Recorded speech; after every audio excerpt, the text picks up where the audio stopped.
कि मांगरो माखन रोटी रुमाल भैया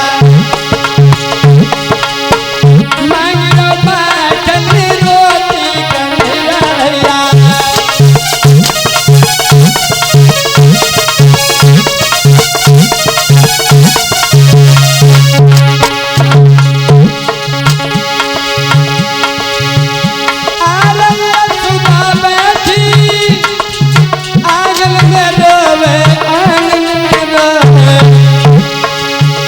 जागी कपिरई रोटी रोटी रुमाल भैया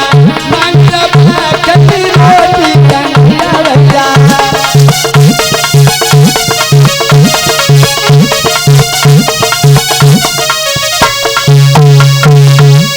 बोले मैया हमें माखन रोटी दे दे। सो यशोदा मैया ने जवाब दो लाला आज